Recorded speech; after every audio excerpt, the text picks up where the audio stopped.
On va maintenant faire le rainurage extérieur. On va commencer par les rainures qui sont droites ici, ces deux-là. On va faire un parcours de groove. On va prendre multiples chaînes parce qu'on a deux chaînes à sélectionner. Et on va sélectionner nos différentes lignes. La première et la dernière. La première et la dernière. Comme outil, je vais prendre mon outil numéro 3 que j'avais pris auparavant. On va activer le Use Stock for Other Boundary. Pour les paramètres du rough, on va le laisser comme ça. Pour les paramètres de la finition, je vais ajouter un overlap de 20 millièmes. Et le lead-in, je vais les mettre tangent pour la première passe et la deuxième passe de finition. Je vais faire OK. Et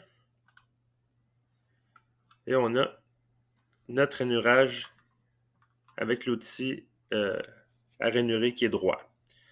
Maintenant, on va faire les deux rainures qui sont ici.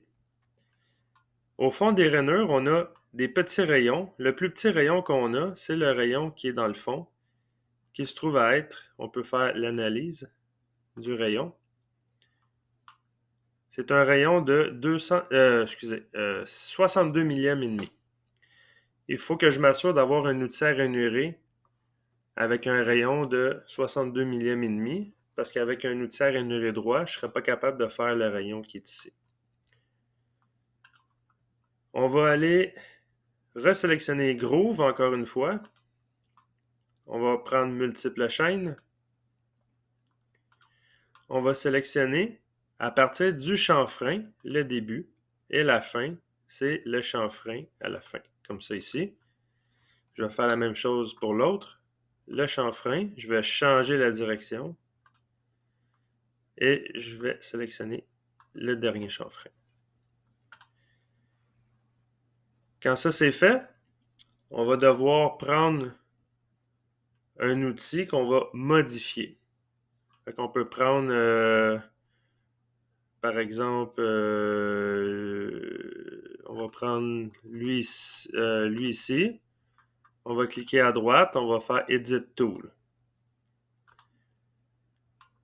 Pour l'édition de l'outil, on va s'assurer de prendre Single End, Round, et on va modifier le rayon de B. Le rayon de B doit être à 62 millièmes et demi, ça vous le changez. Et la valeur de A, on va le mettre à 100 millièmes de largeur. Quand ça c'est fait, on va aller dans la section Holder. On va s'assurer que c'est un Center. Et la dimension de D, qui est la largeur du porte-outil au niveau de la plaquette, on va le mettre également à 100 millièmes. Ça, vous le changez aussi. Et dans les paramètres, vous nommez votre outil OD Groove Center, Radius pour rayon de 62 millièmes et demi. Quand ça c'est fait, on fait le crochet et ça devient votre outil numéro 6. On va le sélectionner. On va activer Use Stock for Other Boundary. Pour les étapes du rough, on va le laisser tel quel. Pour la finition, on va faire un overlap de 20 millièmes. Et le lead-in, on va le mettre tangent pour la première passe et la deuxième passe de finition.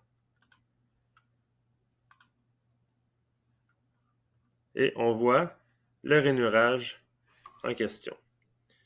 Je vais sélectionner les deux grooves et je vais faire backplot pour le simuler, voir qu'est-ce que ça va donner.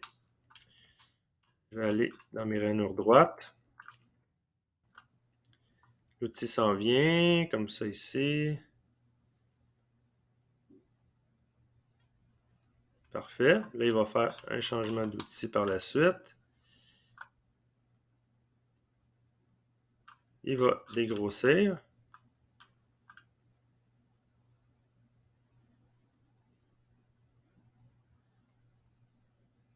Et il va finir par la suite.